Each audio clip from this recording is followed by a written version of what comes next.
Hello and welcome to What Women Want Today podcast, season 3, the Soul Sister series, where we will tackle tough topics straight from our heart to yours. I'm Terry Kellums, your host and coach for women who struggle to find meaning and fulfillment in midlife.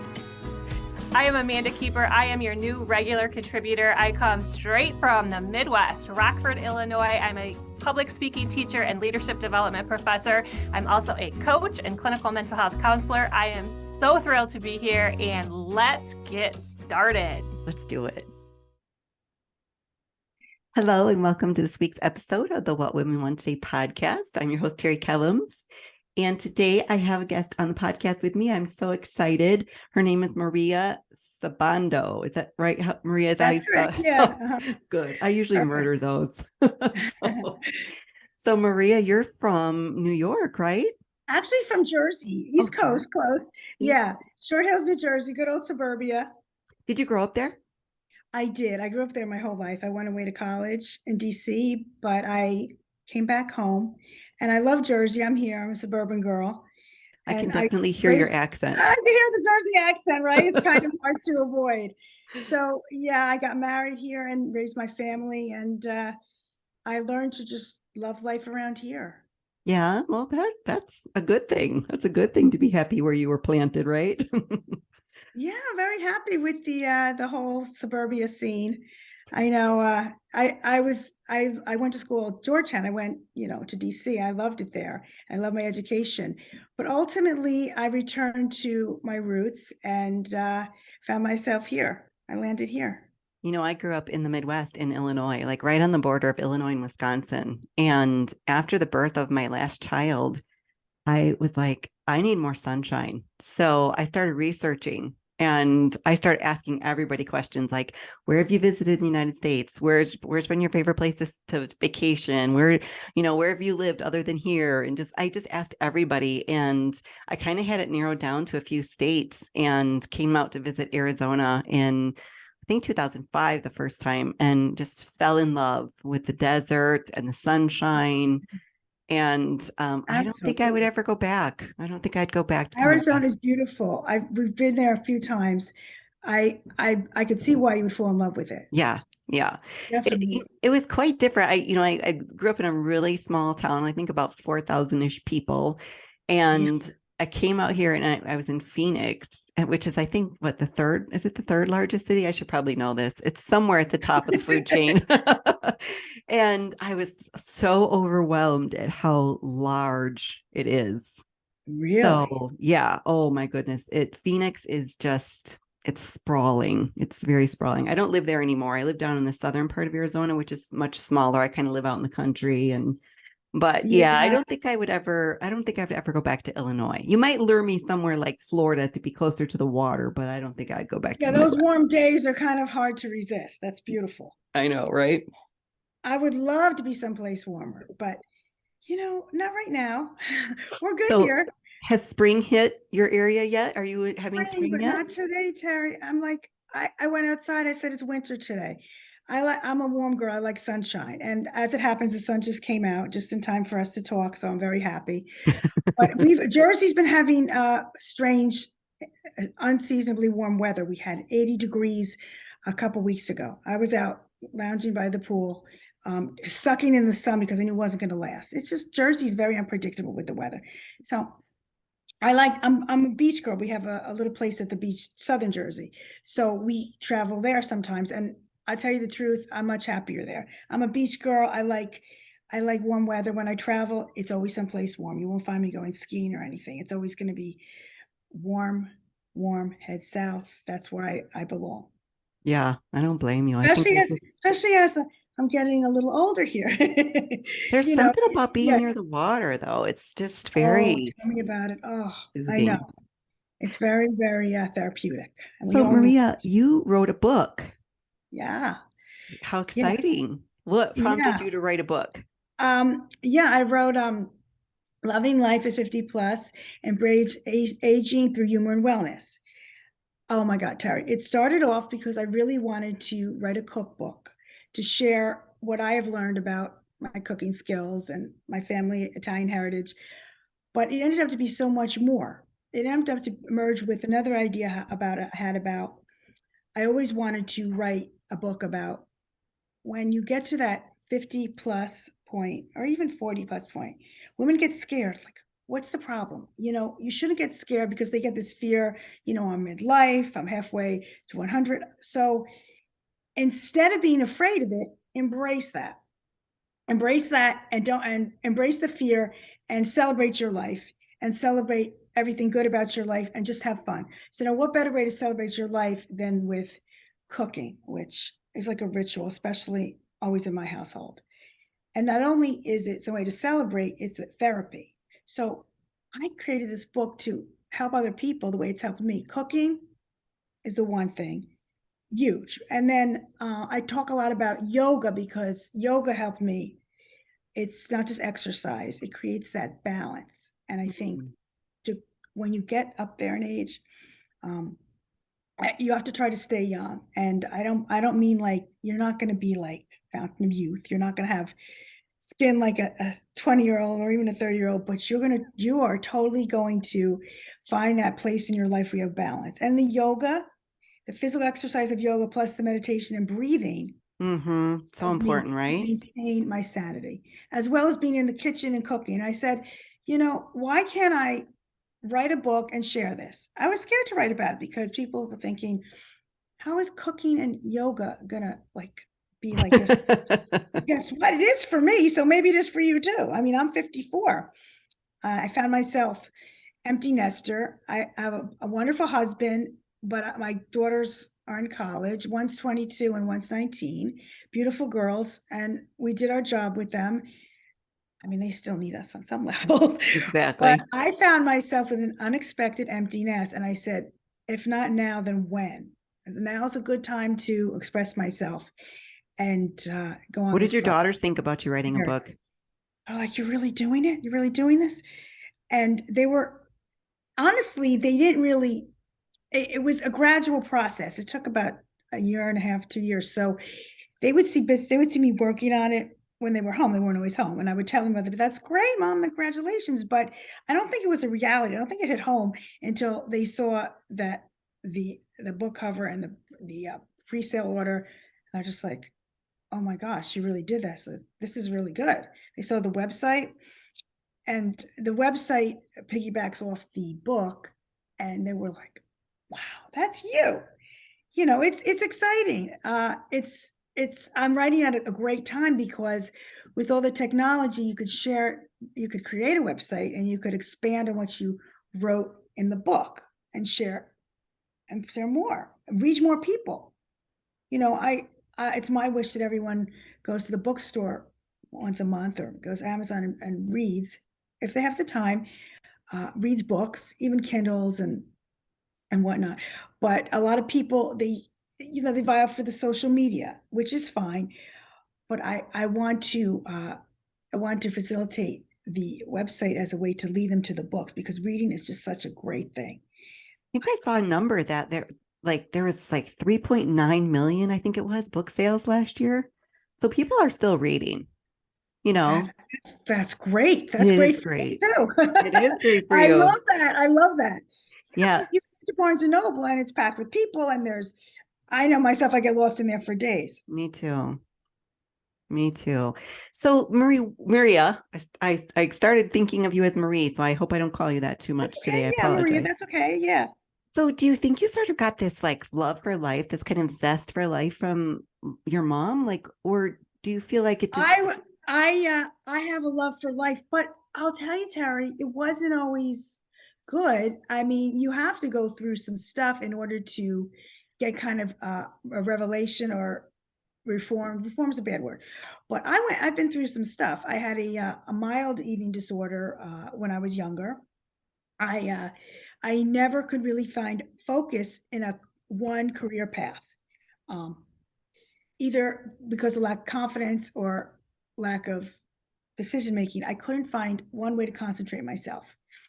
I had a degree from Georgetown, and I went through various sales and different jobs, retail sales, a whole bunch of jobs.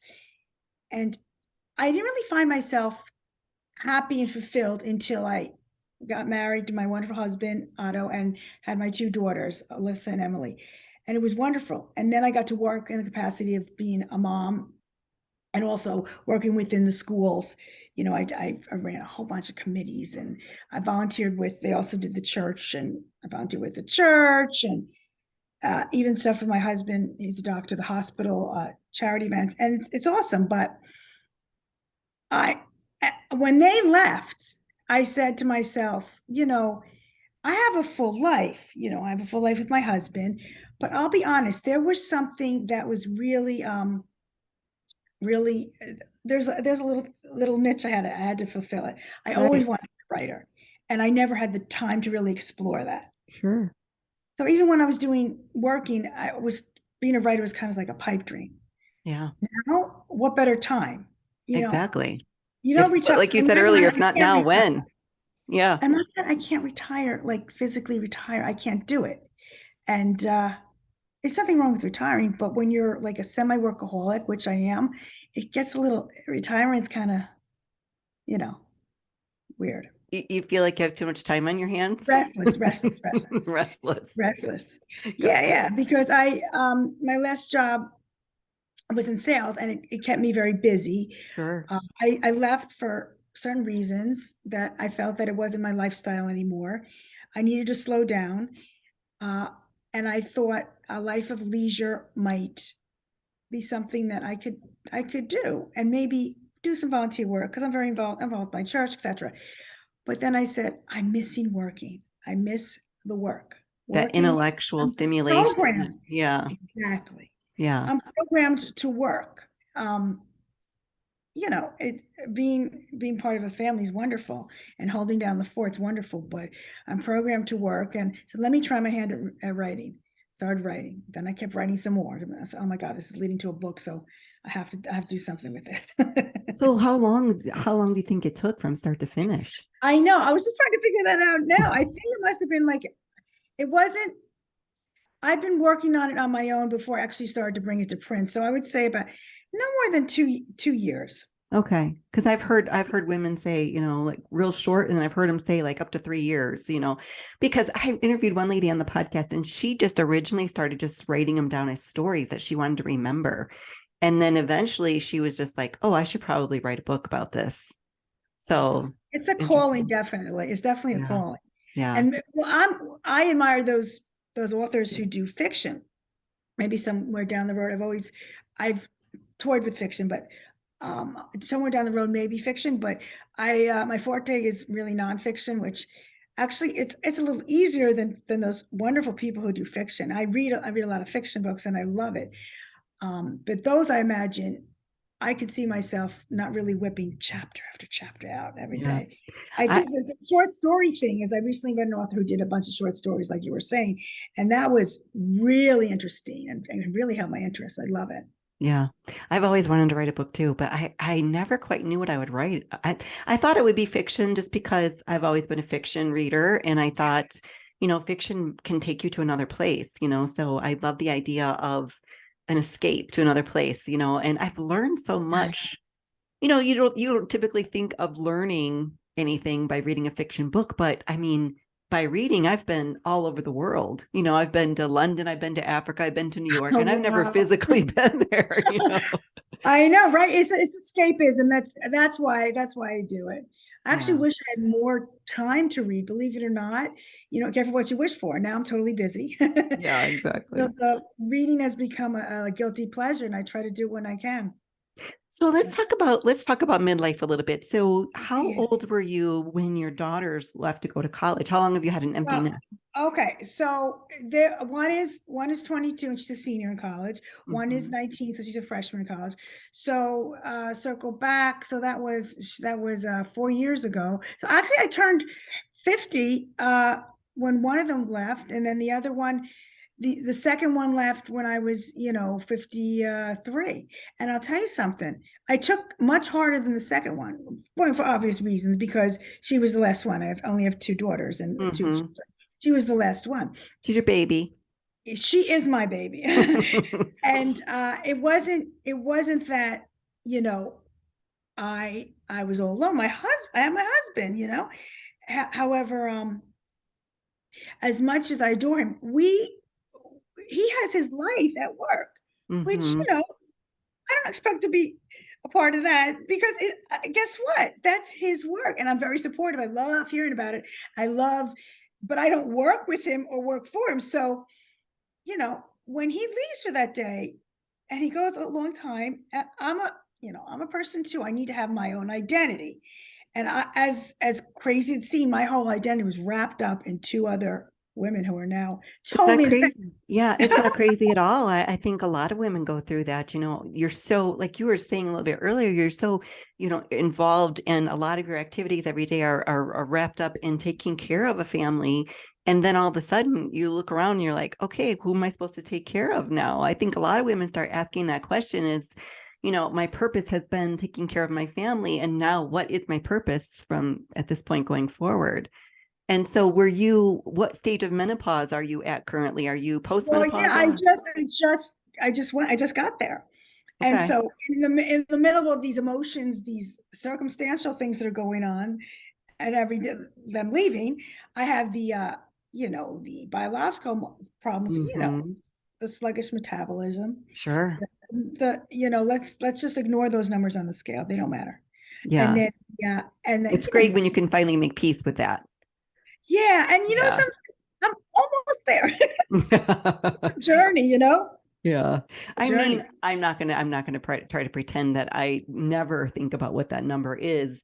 I think I use it more of like a just kind of like a measure to say, am I on track? Not as a measure to say I look good or I don't look good. You know what I mean? I'm telling you, it's like it's a constant battle. But I think I was telling somebody this. I think at my age, I really should be okay with not not judging myself by numbers, Yeah. by age numbers, by scale numbers. That should be Yeah. gone. So yeah, and then menopause includes all that, and the you get a little more tired, and then there's the hot flashes that come now and then, Mm-hmm. which we're getting used to now. My husband's just like, "You having a flash?" Because it's not that hot in here, and when you're Says going you, to. husband. Says you. Sometimes I appreciate them because I used to always be cold. So we'll be at a baseball game and outside it drops to 40 or 50. And he says, "How come you're taking your sweatshirt off? I thought you were cold 5 minutes ago." One of those things. I was. I was. Check with me again in 5 minutes to see what my body temperature is. Yeah, so that's why I was so happy to share with other women that get over the menopause blues, because you have to laugh at this stuff. It's really kind of, you have to see the lighter side of it. It's really kind of funny if you think about it. You have to turn it around. The exercise, the eating healthy, it's a holistic way. It's an organic way of treating your body right, and then your mind's gonna feel better. Yeah. It's all connected.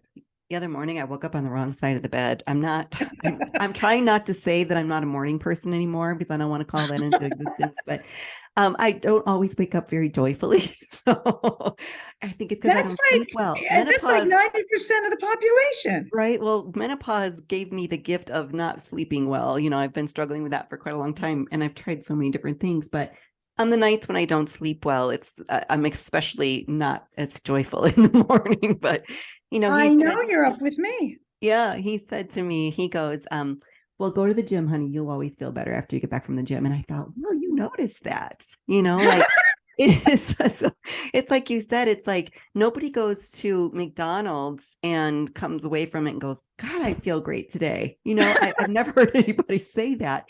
But if we are mindful about moving our bodies, and I think I saw you mentioning that somewhere on your social media, like moving our bodies and being mindful of what we're eating, it does change the menopause game a little bit.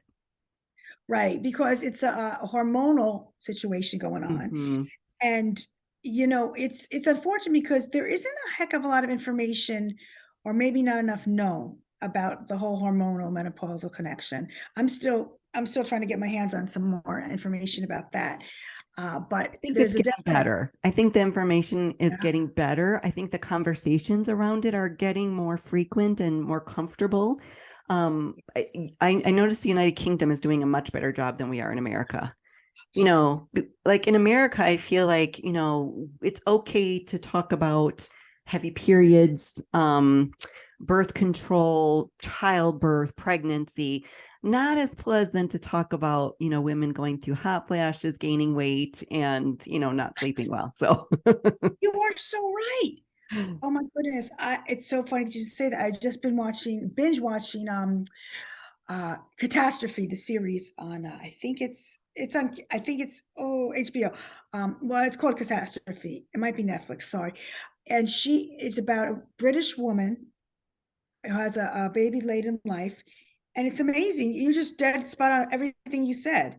She was just her husband's American, and she's just so much more freer. And even the medicine, I could tell the medicine is a little different than the medicine here. Not that sure. one's better than the other, it's just a different way of approaching it. And I said, oh my goodness, I totally understand what this woman's saying.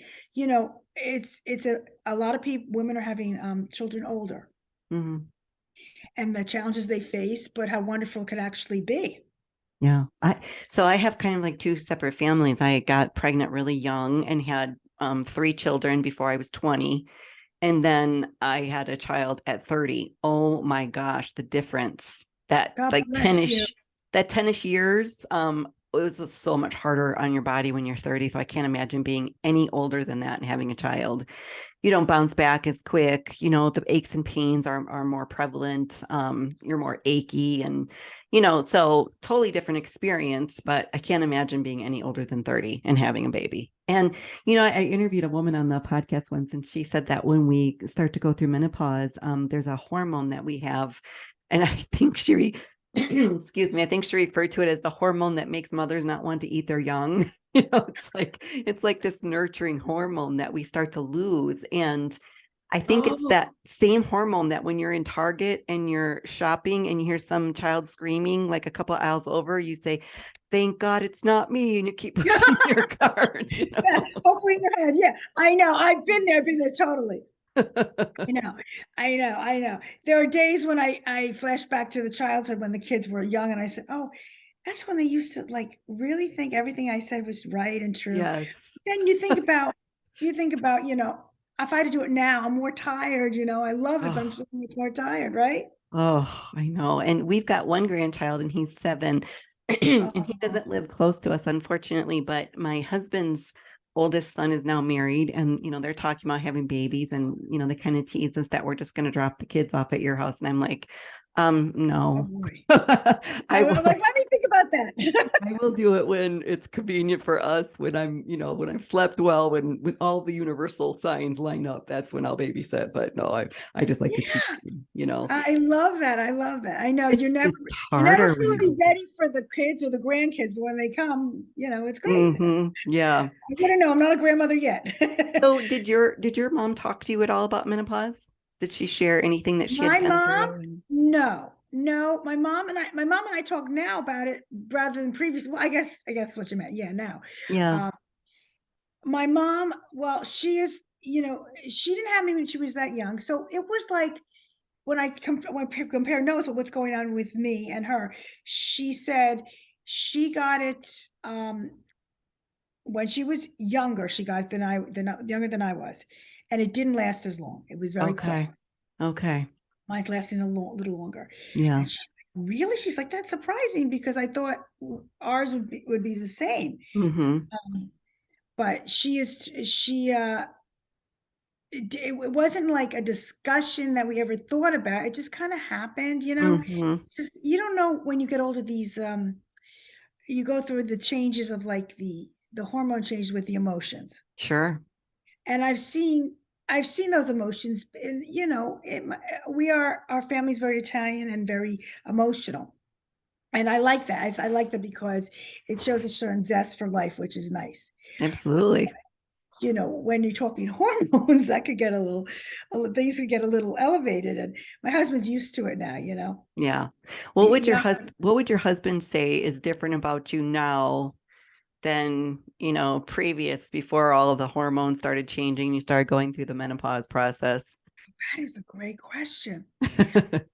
I'll tell you what my husband says. Maybe it'll prompt you to think of I something. actually have to say, I think he would probably say I become more emotional, but Hmm. then I become much more let's see, uh, more loving, because after I get emotional in a bad way, I feel bad. I make up for it and get sugary sweet. But Yeah. I think what he would have to say about that, he probably wouldn't even pass judgment. He'd probably say, "You're doing it really well considering what a sensitive, emotional person you are. You're handling it pretty well." That's what I guess he would say. I'm going to ask him tonight. My husband, yeah, you should ask him. My husband always says, I liked it better when you were sweet.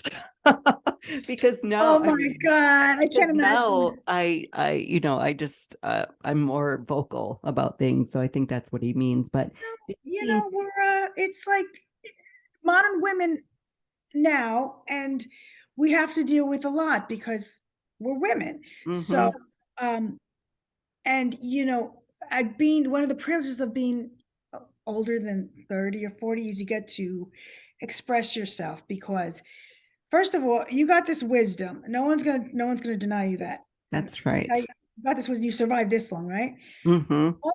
Also, your opinion of yourself, your self-worth should be so great that I'm not saying you're uncivilized and uncouth, but your opinion of others should be should not matter as much as your opinion of yourself. Yeah. And you want to show love and respect to everyone, but not everyone is going to agree with you. And so why should you at this point in your life bite your tongue and hold your feelings? You're express yourself. It's Yeah. time. I Well, can't but have I think also I pick my battles just like you did when your kids were younger. Like, not, you don't have to attend every argument that you're invited to, and sometimes people say stuff and you can tell they're kind of digging at you or whatever, and you're like, it's not worth it. It's not worth getting all riled up over. And then there are other times you're like, excuse me, you know, we're not gonna go there. That's not appropriate right. for. You have to like I picking the battles is good. I used Mhm. to fight every battle. I feel like I feel like I've gained a more mellowness and a more peaceful attitude Yeah, for whatever reason. It's just the way I roll now. yeah. Like What advice do you think you'll give your daughters when they start approaching these years? That's a long time from now, but I would say try to remain calm and stay healthy, but don't let your emotions and hormones dictate who you are, because you're still in control of yourself. You're still a hmm, wonderful person. hmm, We all have moods, okay? There's no denying. Everyone has moods, and absolutely. I'm telling you, the moods get exacerbated when you have these things. So I'm not one for saying maintain self-control at all times. I think you have to be controlled, but express yourself in a constructive way, an appropriate way. And you shouldn't feel like you have to feel sick when you're going through the menopause. There's Sure. help yourself for it. Yeah. Yeah. And don't be afraid to reach out, because you have a great support system. Don't you could still be an independent woman and still ask for help from your family and help from your doctor and all that. It's very good advice. So, one last topic I want to hit on before we end our time together today. And just curious, there seems to be two camps, at least in America. I'm not sure about other countries that are listening in, but two camps on the aging thing. Like I'm like on the camp that says fight it every step of the way. I'm gonna I'm gonna keep curly, I'm gonna keep coloring my hair, and I'm gonna do everything I can to, keep a youthful appearance. And then there's the other camp that says, stop fighting it, just let it happen naturally. And what camp do you fall in? Yes and yes. Both Both camps. are absolutely correct. I You think so fight too, but I just wondered if you fell on one side of the fence or the other. Yeah, yeah, yeah. You fight it. You look as gorgeous as you can, because self-care is not superficial. Oh, that But is beautiful. I love that. Self I care mean, is not you know, superficial. you adorn yourself. You look good. You look good in these colors. You are good in applying your makeup. Preserve your skin. I think it's important just not only for aesthetics, but for health also. And moving forward, yeah, I think it's totally unrealistic to say, oh, I'm gonna look like 30, 40. I'm just gonna, put extra makeup, extra. Yeah. I'm gonna live in the gym, I'm gonna do this. Let's not get crazy, Right. balance. Once again, balance. I think Yeah. balance will set you free. You have to feel good as well as look good. And sometimes if we concentrate too much on the external, like thinking I'm gonna starve myself, I'm gonna live in the salon, and it doesn't make a very nice personality. No, you're right. You're right. So, Marie, author of the book Loving Life at 50 Plus, Embrace Aging Through Humor and Wellness. I appreciate you being here with me today. Oh I've my had such a God, this is blast talking to you. Let's Uh, tell everybody where to find you and where to Okay, pre-order so your book. my Insta is Maria Sabando, and my website is officialmariasabando.com. And Great. you can find me there. Please visit me on there. I can't wait to reach out to all of you and share my message and see how you like what I've been talking about and Can't wait see to if read the book. Can't there. wait. This was such a thrill to be on your podcast. I can't Oh, even tell you. thank I'm you. looking forward to it. For Thank so you for long. taking time out of your day to spend some time with me chatting. It was a Awesome. pleasure. I'll make sure to put all of your socials and your websites in the show notes for today's episode so everybody can find you and follow you and see you cooking online and seeing you talk about your clothes and your makeup. You're so fun. So, Marie, thank you again. And A I pleasure. hope you enjoy the rest of your day.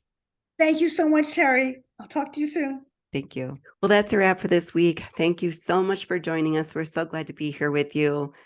And just remember, we're here to serve. Reach out, connect with us on social media platforms, and dig in deeper. Yes, all those links will be in the podcast show notes. So join us. We can't wait to continue the conversation with you over there. Until next time, everybody, take care.